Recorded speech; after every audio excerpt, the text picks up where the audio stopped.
10th chapter, 6.10.1.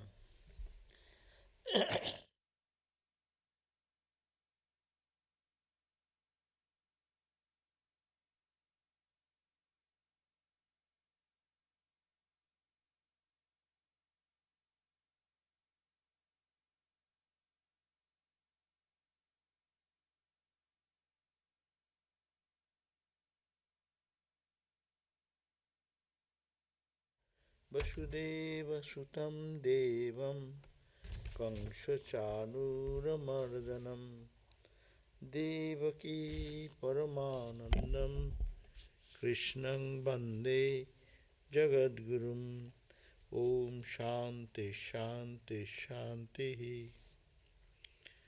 Oh, I offer my salutations to Bhagavan Sri Krishna, the son of Vasudeva, the destroyer of the demons Kamsa and Chanura, the guru of the world and the dear darling of Mother Devaki.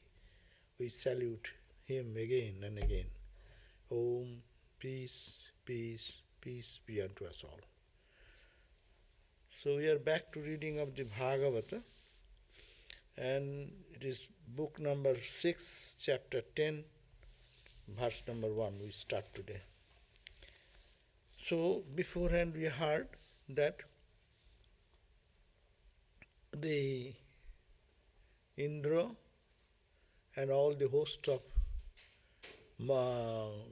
gods who were deprived from their kingdom by the Asura, or the demon, Britra, so went to helplessly to Narayana, Hari, Bhagavan, and said that, please help us at this point. Who can help? We are all dethroned from our own positions, and they have been captured by these demons. And then the Lord appeared. So Hari then said that you go, there is a holy man, his name is Dadhichi, a great holy person who is there to sacrifice his life for the good of others. You go, he's still alive, but he's meditating and he's a very holy man. Because of his austerity, there is a tremendous power in his presence. And if you ask him that to sacrifice his life and allow to create a thunderbolt by the weapon, that will be the weapon, to kill the Britra. And that will be generated from the bones of Dodichi. That means he will have to sacrifice himself, and then it will happen. So this was the context. So it says, Devas then approach, then accordingly the Lord being instructing this way, Narayana instructed this way, so all the gods then went and approached the holy man, Dodichi, whose bone will be used as preparing the weapon which can only kill the demon Britra. And how? Because it's the power of austerity. It's so much austerity Dodichi sage has done, and his dedication will be good for the whole world, because the gods will get restored in their own positions and demons will be killed. So Hari, the cause of this universe, verse number 1, 10th chapter.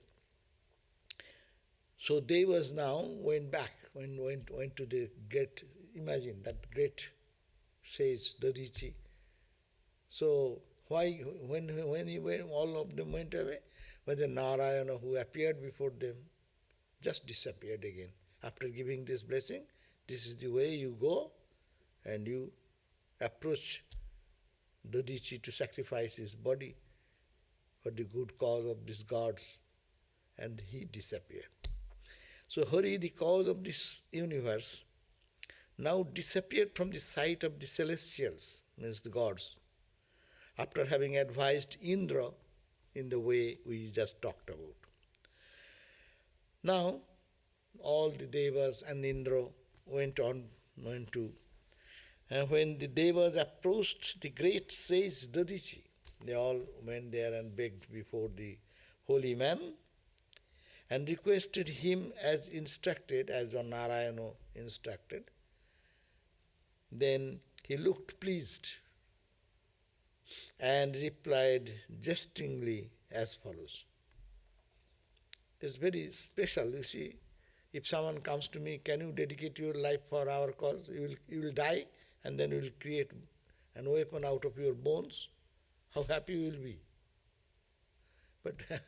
But he's a holy man. He does not care for his own health. When he thought that will help the gods, so what he said, he jestingly replied, O celestials, are you not aware of the intensely paralyzing fear that human beings have for death? You know, for we all are afraid of death. No one wants to die.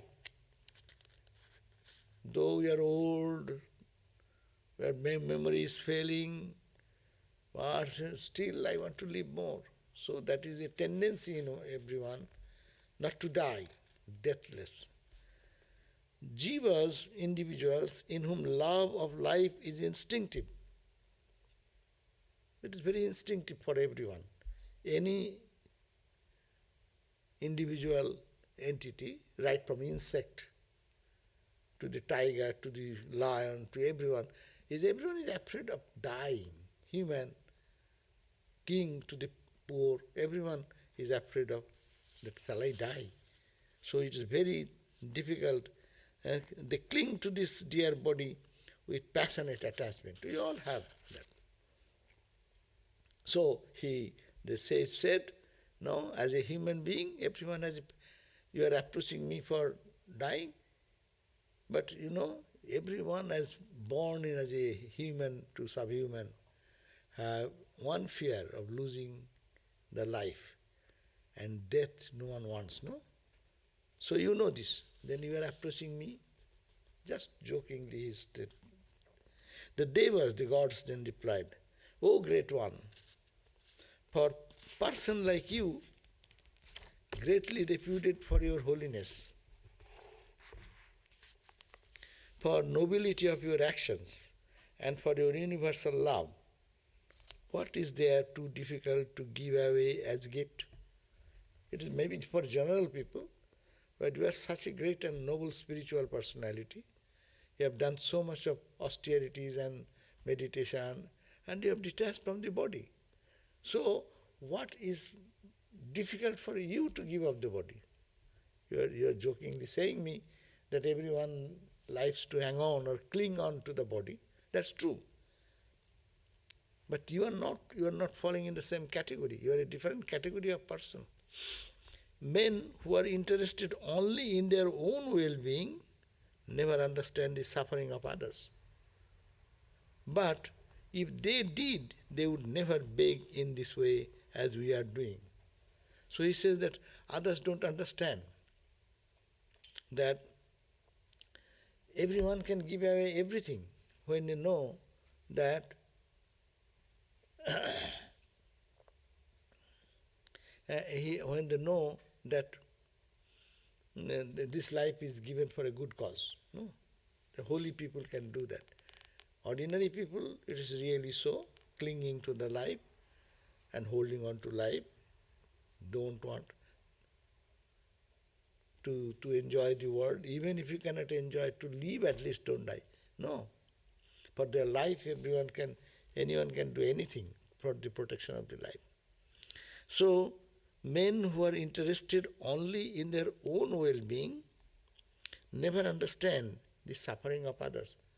But you are a great soul, you understand our suffering. Suffering of all the gods.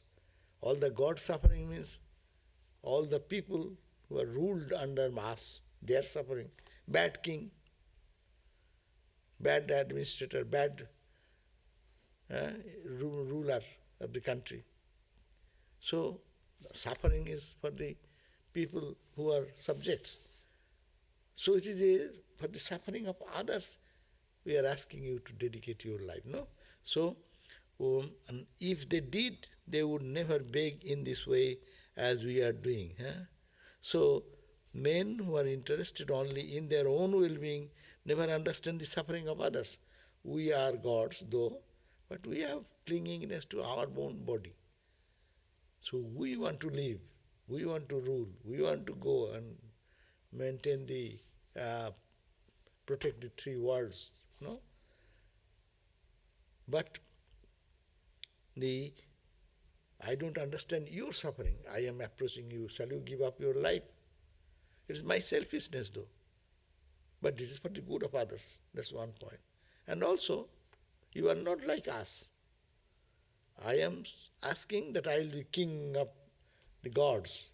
So I will survive, I will rule the three worlds, and the king, the Britro, the demon, will be dead.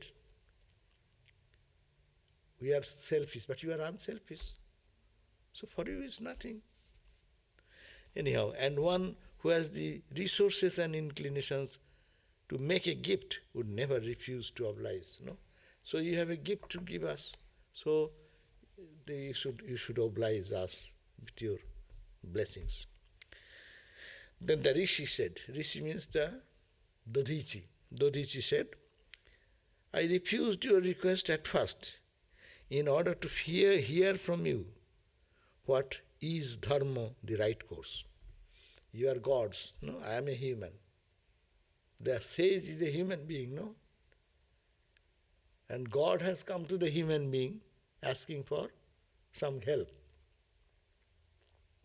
So I am asking you, being gods, what is the dharma of a person? What is the right behavior should be? I shall now give up for your sake, because you have said that this life is for the good of others, no? That is the dharma, you said. Selfish people, they pray, don't see the suffering of others. But you are a holy man. You should see that we want to live on and rule the world, and it's for the good of the world. So you should understand our condition, and you should give up your body for our cause. So the Rishi said, I shall now give up for your sake this body, which one has to give up on one day, which one have to give up one day or another. Anyway, this body will not last long. It may be another year, I may die in another 10 years. It will die ultimately. So it is for the good cause if I give the life. Now I am preparing my mind, I will give you. O gods, those who do not strive for fame and attainment of merit to the sacrifices of this impermanent body out of one's love of living beings are liable to be looked upon with pity even by inanimate objects. That means those who strive for fame, even for fame and attainment of merit, they sacrifice this body, impermanent body. It will die anyway. And if it is given, people will say, oh, Dodichi is such a great soul. My name will remain, my fame will remain. And not only name and fame, it will be an illustration for the posterity. Everyone should be ready to sacrifice themselves for the good of others. As an example. So this reason, another 5 days, who knows what, no? But it will go anyway. So if it is gone for the good cause, then you'll be remembered by other people, your name will come, your fame will come. So at least you gain that benefit out of sacrifice. Whether you cannot retain it, but it is going away anyway, no one cares for the death of other people, but it's sacrifice for good of others, then people will remember. So that benefit is there.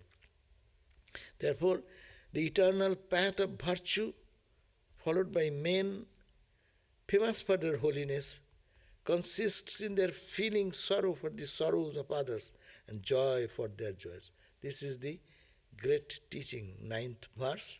It says that it will be Dharma.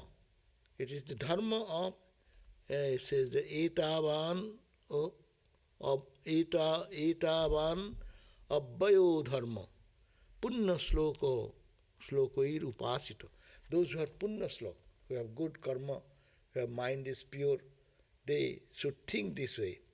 This is the Dharma. What is the Dharma? What is the righteous action? Not sacrifice your life for the good of others. Swami Vivekananda said, unselfishness is God. Swami Vivekananda said in other places, you have given this life for your own selfishness, so many lives. Why not give one life for the good of others and God realization? That was Swami Vivekananda's call. You have, Hindus believe that we are born and again and again and again. So you have born like that hundreds of times before, thousands of times. And this life also will go away. So why not dedicate one life for the good of others and for God realization? So that's a noble cause. That idea is here in the Bhagavad. All these spiritual ideals are embedded into the teachings of this Mahabharata and Bhagavata, etc. That people live for themselves, but they will have to die one day. It's better to die for the good of others and for God realization. Meaningful giving up body, sacrificing body. Why, see, our order, our Ramakrishna order is a monastic organization, Sarada Mott, women's organization. How many? 8.4 billion of people. Why not many people come to join and dedicate their life? Difficult, so difficult. Everyone dies, everyone will die, everyone will lose their name. But giving the life for others, giving the life for God, you will find very few people. In the Bhagavad, in the Gita says, there is Manushyanang Sahasreshu. Among the people of thousands and thousands of people, Kaschit Yatati Siddhai. Rarely 1 or 2%. After thousands and thousands of people, 1 or 2 people are fortunate. They try to know God, to dedicate their life for God realization, for the service of others. So this is only rarely few. And those who are practicing, even of thousands and thousands, 1 or 2 be inclined to God realization or inclined to self-sacrifice, in the path of self-sacrifice. Among them, only 1 or 2 can succeed in going to the goal of life, meeting the goal of life. That means it is very rare. That's why it's called very rare. That's why in your scripture it is said, Jad harevo birajit, tad harevo prabhajit. Whenever your mind feels that this dedication, path of sacrifice, path of God realization is highest, just jump. Don't delay. Again, mind will play a trick. No. How do you know it is not called Vairagya? That you have to know. Yes, so that's why Vairagya when it comes. It is not emotional, momentary thing. That's also true. Many people do give up the world or attachment to the world. When being beaten by the world, some relationship broke, somebody loved someone, and that person is dead, someone is suffering miserably. So momentarily they think, I don't need it anymore. This world is so bitter. But that inside, if there is some hankering for the world, it will after some time again, it will push us into the world. But at least a good thing is that whenever that desire arises, the sacrifice Swami Vivekananda says, renunciation and sacrifice is the two national goals of India, the two national ideal, Indian ideal. It's called renunciation and service. Beautiful word. He's just making a succinct expression. The national goal of India to thousands of years is two things. One is renunciation and service. You renounce your life and serve the humanity. You serve the humanity, you may not have money, but you can pray for them. You have nothing to do. Just do your meditation and create positive vibration in the society. It will reduce the brutality which is going on.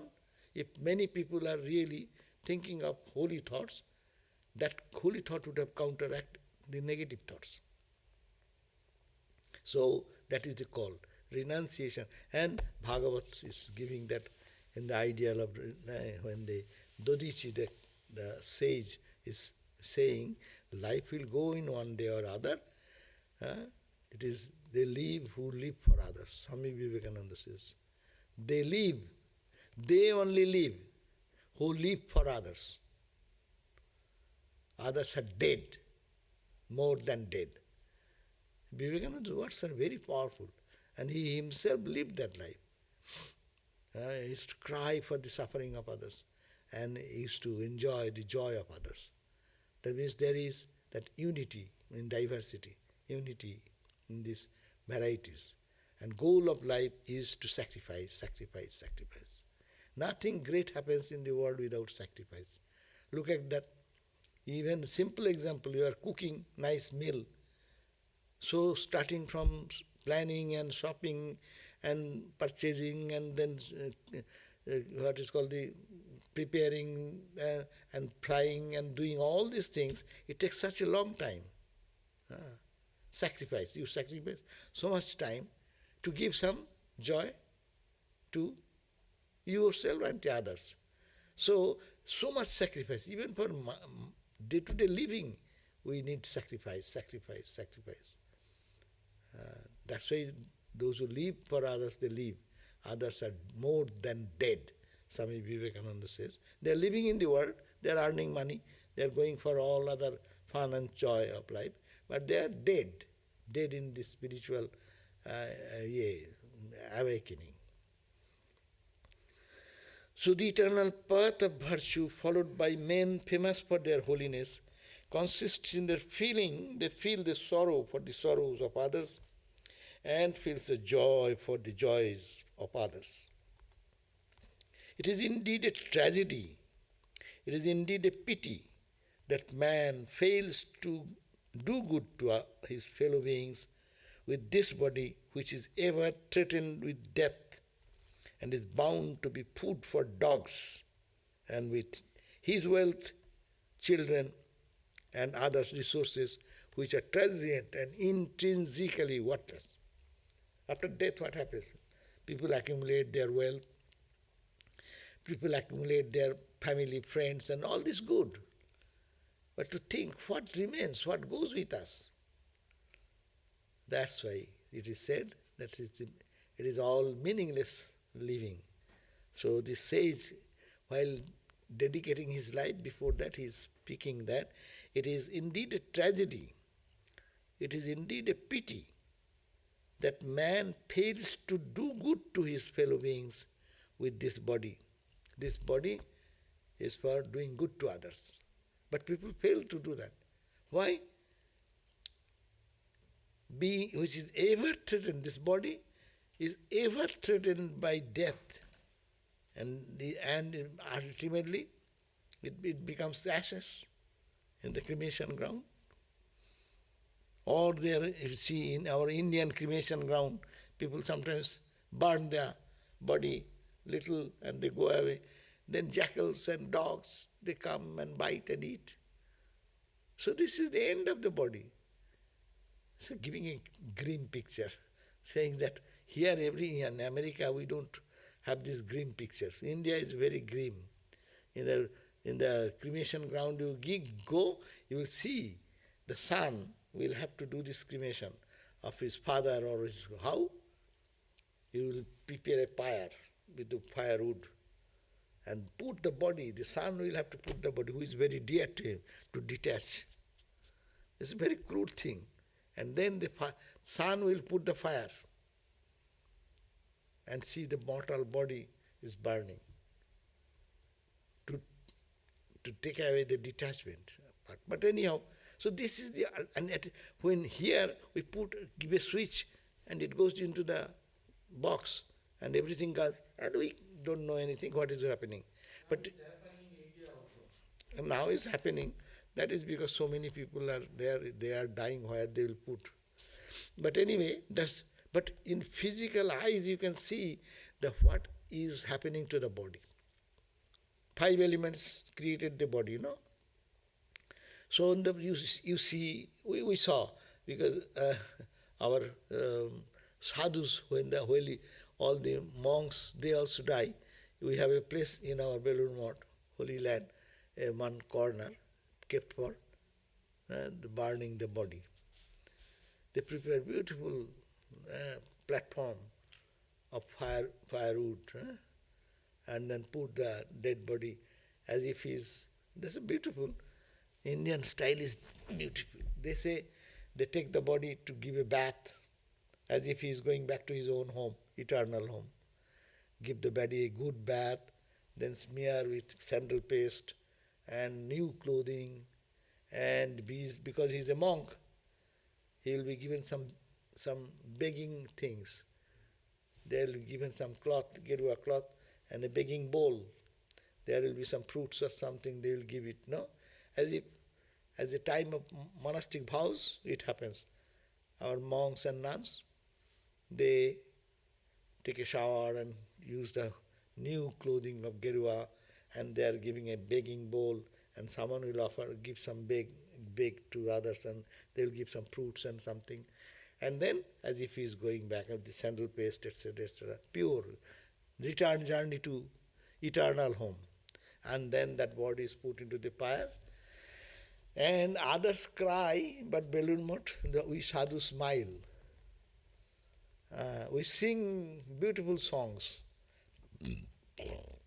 saying that, lo, lo, see, there is the abode of eternal bliss.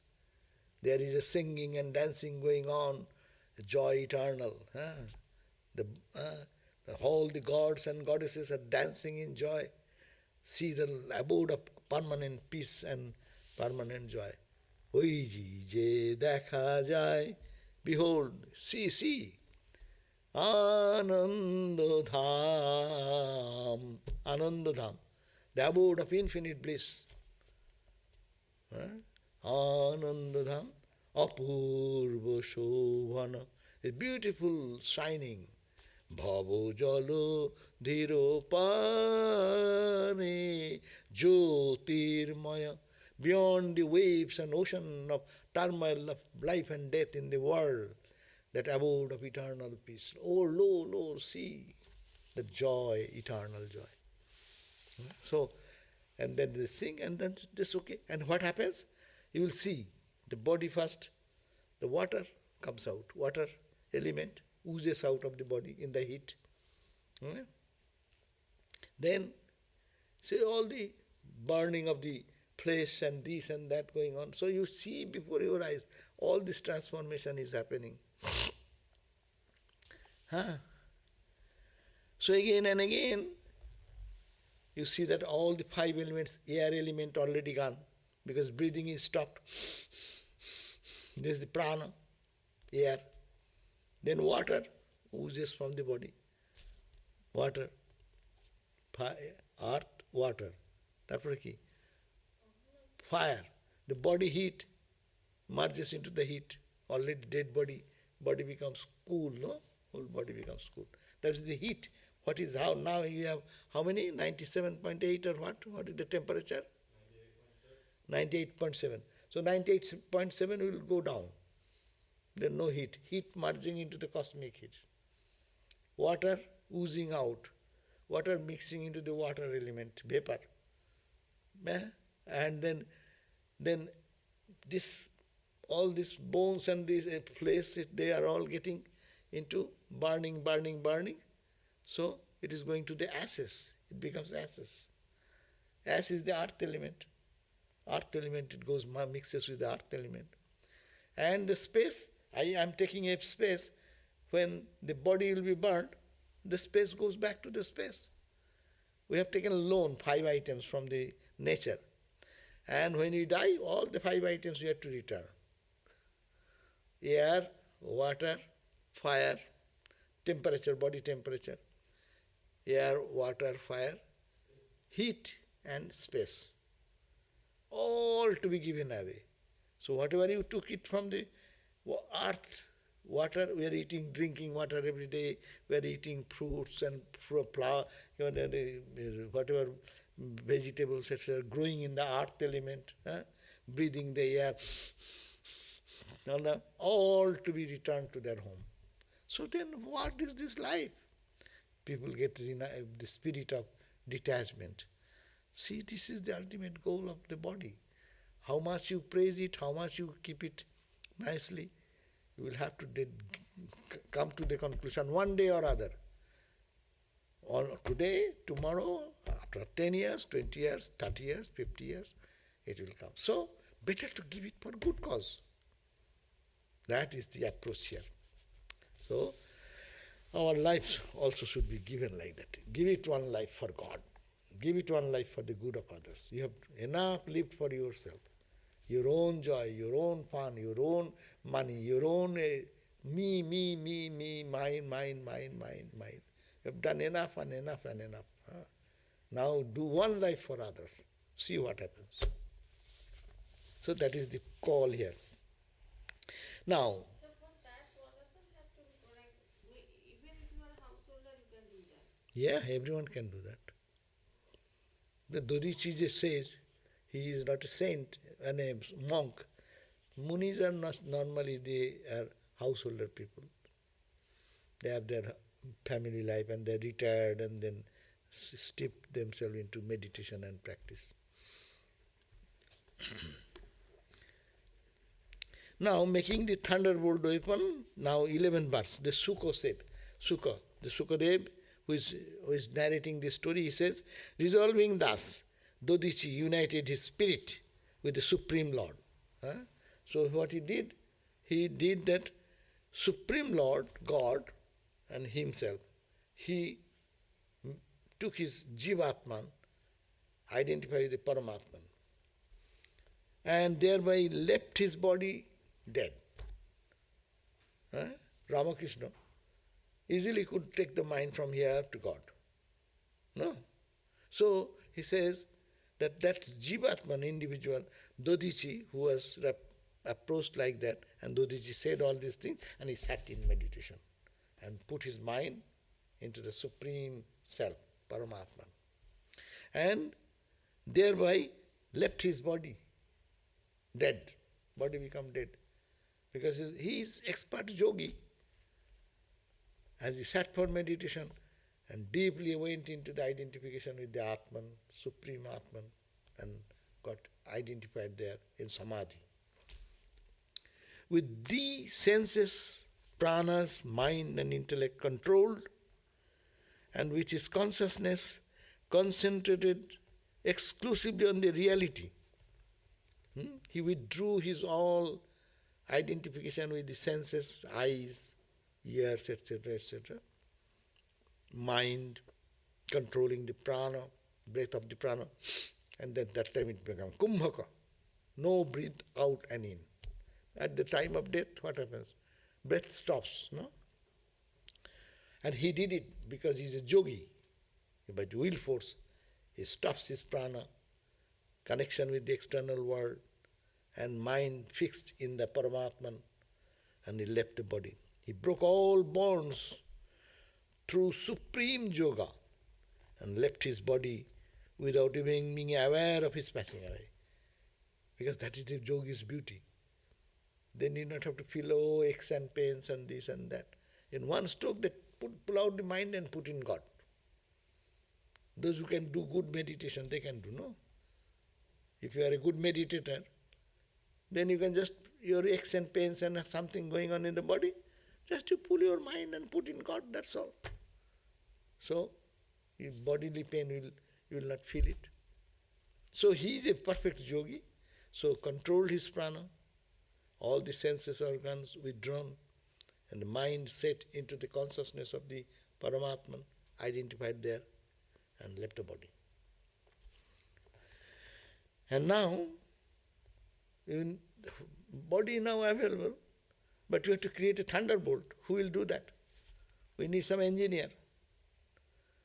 God's engineer, his name is Vishwakarma. He is a renowned engineer in the heavenly abode, celestial abode.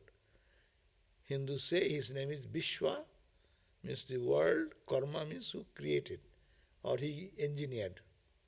God did with the help of engineer, no? Everyone says, build a house here. Who does? Engineer plans, then other workers come.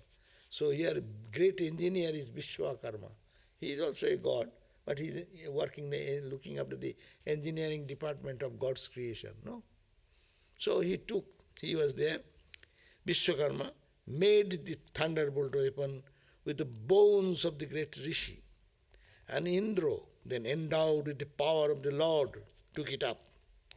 Armed with it, seated on his elephant carrier, Airavata, he shone amidst celestials and rishis who sang his praise, expressing the joy of all the three worlds. No? So, the Indra, the king of all the gods, now got the weapon, and he riding on his horse, riding on his ride is, every god has one ride. Indra has the ride elephant. Elephant is big, powerful. White elephant. Huh? White elephant, that's so. Then it will be much rare. We don't see white elephant much. But Indra is the Lord of Lords, Lord of gods, so he has white elephant. And he was shining like a joy, because now he will go and fight with the Britra, the demon, and the demon will be now destroyed because he has the last weapon. Just throwing that and he will die. So now confrontation with Indra and Britra. Now weapon, armed with this weapon of the dead bones of the Dodhichi, the sage Dodhichi, he went and confronted the Britra, the demon god. What he said? 15th verse. Like Rudra rushing at Antaka, the god of death, Indra now charged violently at Britra. He went, because Britra is ruling in the position of, Indra's position has been taken away by Britra. So now he went and attacked the king, which is the Britra, the demon, who was surrounded by his army of asuras. Demon is surrounded by his own army. He is a king, so king will have that protection. Military, protected by military, in order to bring about his destruction. A fierce battle now took place between the gods, devas, and the asuras, the demons. So gods and demons, now they have a big fight. On the bank of Narmada, at the beginning of the Treta Yuga, the first Chatur Yuga, the period of 4 Yugas of the present Manavatara. So these are all timing. When it happened, that it bang in the help from this war went on the bank of this holy river called Narmada. Narmada is a holy river. It is said people go to do austere practices to Narmada for meditation and spiritual practice. So they both started fighting. The Asuras, led by his king of Asuras, Britra, and the king of the gods, Indra. Now fierce war started. on the bank of the river, holy river, Narmada. Great was the wrath of Vritra and of the other asuras at the sight of the luminous form of Indra, the lord of Maruts. And Indra is accompanied by the other powerful fighters, accompanied by Rudras, Basus, Adityas, Ashwini, Pitris, Maruts, Ribhu, Siddhas and Vishwadevas. These are different celestial entities who are the fighters to protect the gods and God's kingdom. So Indra with his army went there, and Vritra was surrounded by his own army. So both went on the bank of Narmada and have a fierce war. The army of the Asuras consisted of leaders, like they have given various names, we do not know. Many names have been given, maybe 10, 20 names. The Asuras' host, adorned with various decorations, unperturbed and rising fierce war cries, caused great distress in the rank of the formidable forces of the Devatas by their steady and fearless charge with their weapons like mace, clubs, etc. So, but fight going on, they are trying to protect and they are going to attack. They rained on those devas cheap volleys of weapons like trident, battle axe. We do not know what are these weapons. In old days, weapons. One or two weapons we know. They say battle, an axe. In the old days, weapon. One-on-one fight. Today's is missile. Click it and it will drop. You click it, the bomb will be. So, then in early days, one-on-one fight. That was the style. So they are with a sword, with a axe, etc., covered by the vast number of arrows shot in such quick succession that each arrow touched the back end of the one in front. The devas looked like the moon and the other celestial luminaries, hidden by the gathering clouds in the sky. But the expert archers on the side of the devas shattered the volley of arrows into bits even before it had reached their side. So they are giving description of the war. So their arrows before reaching, they are anti-missile, missile, anti-missile. Before the missile is trying to hit this side, they are just with the anti-missile they are destroying that power. When all their arrows and other weapons were exhausted, they have limited arrows or weapons. When they are exhausted, Asuras began to shower hillocks, trees, boulders towards the devas, who pulverized them in no time as they did with the weapons. So, weapon versus weapon, and now they wanted to throw stones and trees and like that in Asuric power. So, physically they are so strong, uprooted a tree and throw like that. In the early days fight. Great fear seized the Asuras. The gods are now powerful, more powerful. So seized the followers of Vritra. When they saw that not even a scratch was caused on the bodies of the gods by all the weapons, the trees, hillocks, boulders darted at them. So Asuras did through so many things, but no one was injured on the side of the gods. Just like the vulgar and harsh words used by silly men at high-souled spiritual personage, all attacks that the Asuras directed at the Devas recoiled ineffectively. So they become all effectless and the gods all remain undisturbed. Finish this war. 29 verses. The ungodly Asuras who had no faith in the Lord God Hari now found that all their previous strength was absorbed by their enemies. No? So these Asuras they have the power, but they are not devoted to God.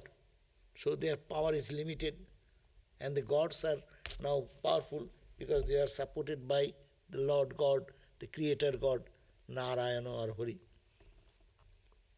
Their lust for battle therefore has subsided, and they got ready to run away from the leader and battlefield. So they are all protecting the king, Britra, but they now lost their all weapons and powers, so they tried to fly away.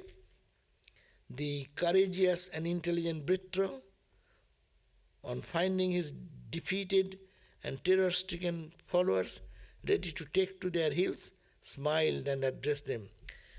Britra addressed his men in words appropriate to occasion and sweet to the ears of the heroes. He said, "Oh, warriors like Viprochitta, Paulomi, Maya, etc., hear me. Death is sure and certain for one born as a mortal. There is no remedy laid down for it in any text. That being the case, who could not covet a death that would bring reputation in his life and happiness in the next?" That means you are warriors. It is a shame that you are running away. So one should not run away. Rather you die in the war field. That is the glory of a warrior, no? Warriors should not run away from the war. So he is encouraging. He is the military general. So he is asking his powerful attendants, don't go away, don't run away, fight. Die in the battlefield, that is better. There are two types of death approved by the wise, but difficult to have. One, being the exit from the body with the prana controlled and the mind in equipoise and concentrated to Brahman. This is one way of dying. One can put his mind into the thinking of the conscious entity within, that is God, and leave the body. They can, like Dodichi, the sage did it just now. And another death is the field of battle. Battlefield without taking even a foot back from the enemy. So he said, don't go away. Why are you running away from the war? It is a shame to be a warrior and not to fight in the war. No? So he encouraged them. Here ends the chapter 10. Next day, Britra will hear about how Britra is powerful and what is his excellences and how he challenged everything and he came out and he ultimately lost his war. So that will be the 11th chapter. So we will read 11th chapter next day. So this question is there. We will see some. Yes.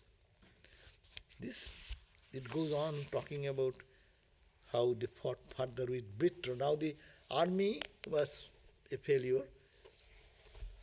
All the military people who are fighting, they lose their courage and strength, so they left.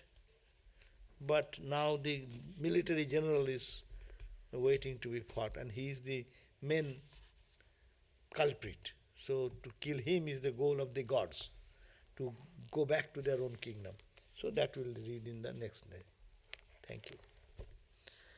Om Shanti Shanti Shanti Hari Om Tat Sat Sri Ram Krishna Arpanamastu. Now we have some questions.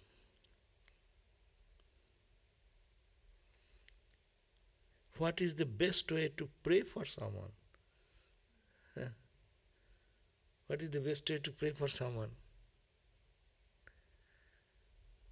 Best way of praying that, oh Lord, that person is suffering, so do something so that he does not suffer or she does not suffer.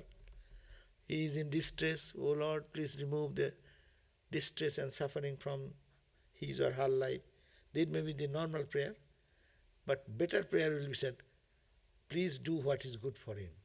Oh Lord, please do. He is suffering, he is in difficulty. What will make this life and afterlife better? You take such step and do something like that. Not to dictate God what to do. we may say, according to my opinion, someone is suffering, we can say, oh Lord, please help him or her so that he does not suffer. That's a good prayer. But ultimately we'll have to say, I do not know anything, but I want this, that he should not suffer. But you know, you take care of it, and you do what is best for his spiritual growth, his material life, spiritual life, how he will be perfectly established in his own peaceful state. Is suffering eternal? Is there any Upanishadic statement about suffering? So many great souls came to the world, Buddha, Krishna, Ramakrishna, but suffering could not be eradicated. That's true. Is suffering limited? No. The world is a mixture of suffering and joy. As long as there is little trace of joy, there is suffering. There is suffering, there is joy. It is a mixture. The world is not all joy or all suffering. No one's life is full of joy all the time, and no one's life is all the time suffering. In the suffering situation also, sometimes glimpses of joy comes, good opportunity comes. No, a person who is suffering from so many causes, and suddenly see a glimpse of light also. So, in the Vedantic perspective, suffering and joy, they are, so long ignorance is there, both will stay. As light and darkness will be there all the time. How long the creation is there, there will be light, there will be opposite. There will be good health, there will be disease. So opposites, life, there will be death. These opposites will always run. So this is the plan of the creation. I think that Suffering is a related term, right? What you call suffering, I may not call suffering that one. that is true. So Suffering, that is why Upanishad always says like that everything is born in joy. nah, suffering in that's joy, why they say and go beyond suffering and joy. Be established in ananda. They use the word ananda.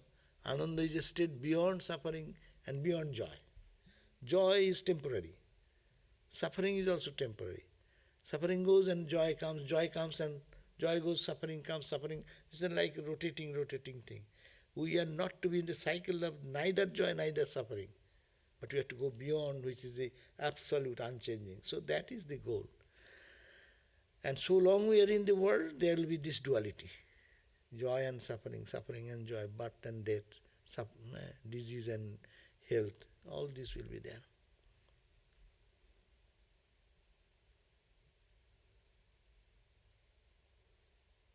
Oh, someone is saying that that this Bhagavatam playlist, so that is your business.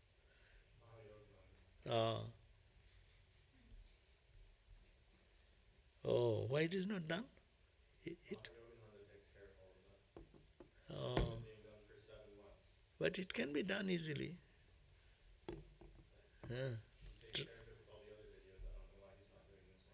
Oh. So anyhow, playlist is not there. That is true, but we will talk about that and see what can be done. Another question, how can one reconcile personal planning with the understanding that it is ultimately the Divine Mother's plan unfolding? It is here, your question is personal planning and God's planning, no? This is the personal planning is our own effort. I will do this, I will go, I will work, I will meditate. These are our own planning. I think this is good for me, I will do this. God's planning, what is to happen, that happens. But it includes our own effort. It is a question, it is called self-effort versus God's will. Self-effort is also God's power. God has given us certain range of strength to determine what shall I do. God is not telling me to end the class at 5:40 or 5:50. Not. We have little freedom. And that is his power given to us. Ramakrishna gave the example that a cow is tied to the some hole, some peg, and the cow can eat the grass either here, either there, or it can finish here. It is the wish of the cow. That is the God given us the power. When you are driving, God does not come to tell you, hey, drive in the fastest lane. Hey, now turn into the third lane. He does not say. But God has given you brain. That means that much power already given to you. It is God's power. So what we say, our effort, that is also God's power, but we have to exercise that. Ramakrishna gave the example, if the cow does not finish the grass within the range which has been already given, so the cowherd boy does not come, extend the cord or take it to a place where there is more grass. Similarly, God has given us, all of us given some intelligence. Decide what to do, what is good, what is bad. If it is fully exhausted, then God gives more power, more understanding. So, but everything is God's plan. But as your question is, can one reconcile personal planning? Personal planning can be reconciled with God's plan. Why? We can say, oh Lord, please guide me. I am thinking this is the way to solve the problem. No, but you guide me. So I am surrendering to the bigger will. That is the better suggestion than I am doing myself. Two ways are there. I am doing, or oh Lord, everything is done by you. I am not in a position to say everything is done by you. I know I eat, I don't eat. I know I go, I don't go. I know that I decide many things, not consulting with anybody. But when we consult with the higher power within, and then we do, gradually our action will be oriented in line with the God's will. That is when one becomes purified by meditation, by prayer, when mind becomes pure, and then that type of experience will have. So, with reconciling our personal planning should be done, and at the same time, after planning, if we really surrender to God, then that surrendering, that God's power will be, I cannot do anything further. Only I can plan, this is my planning, and we can say, oh Lord, this is my planning, you please help me to guide me to what will be the best. So there we can synchronize. So long our ego is there, it is difficult, our ego only works, but if it is surrendering this way every day, then God's personality, God's wish can be manifested through our life. Okay, so thank you. So no more questions? Okay. Thank you. Jai Ma, Jai Ma. We will see you in the next time at 7:30. 6 o'clock is our prayer, and 7:30 will be our next class. Seta Svetara Upanishad, 7:30. Thank you. Jai Ma. Om Shanti, Shanti, Shanti.